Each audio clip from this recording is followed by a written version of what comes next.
Hello, everyone, and welcome back to Worldview. Today we've got an interesting topic that I feel not a lot of people actually know about. Everybody knows there's been many different plagues throughout the years: the bubonic plague, Ebola, smallpox, and most recently we've even got COVID. But there's one that I find interesting, and it's not exactly a plague, but it did have a massive effect on people from July of 1518 to around September of the same year. And it came to be known as the Dancing Plague of 1518. The exact cause is really unknown, but the most common theory today is that it was a type of mass hysteria. See, this happened back in what's known today as France, but this was back during the Holy Roman Empire, and a woman started dancing out in the middle of the street in a town called Strasbourg. By September, there was somewhere in between 50 and 400 people that had started dancing in the middle of the street.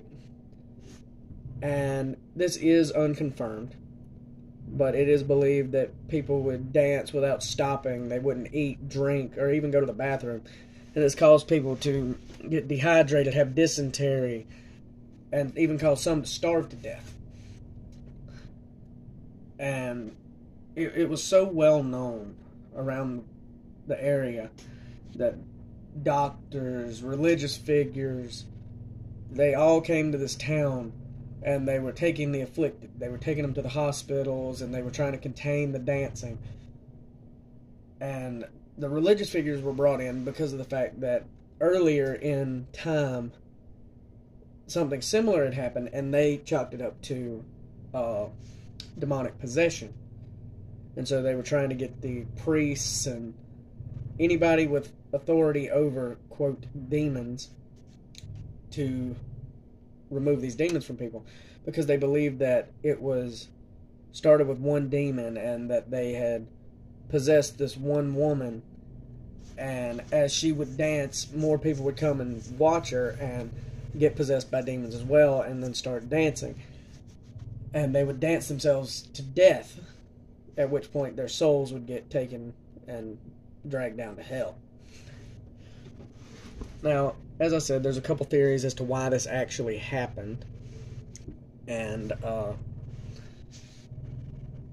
like I said, the most common theory is that it was a type of mass hysteria called stress-induced mass hysteria.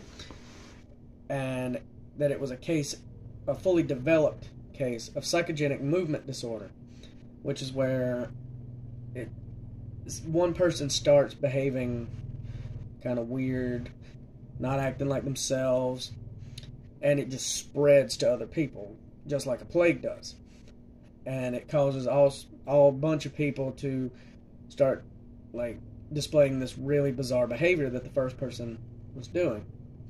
And this is the most common theory because around this area of Strasbourg, they were in a very bad area. They were not wealthy. They didn't have anything to really provide for their families or themselves, and it was just a really stressful time for the people around here, and they believed that it was caused by that.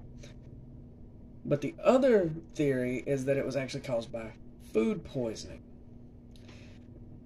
Now this one here is a bit of a stretch, because the theory goes that it comes from a type of fungi called ergot fungi, which contains ergotamine, something like that.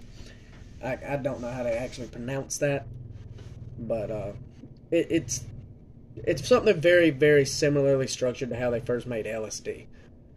It's a strong psychostimulant, and this same fungi was actually what people said was the cause of the Salem witch trials. And at the time, people were using grain to make their bread, and that's where this fungi mostly grows, is on grain. So when they would make their bread or anything that they were using, they believed that when they ate it, they would get high, pretty much. So, that is the theory on what happened back in 1518. I know this is a shorter episode, but I want to thank everybody for joining us today.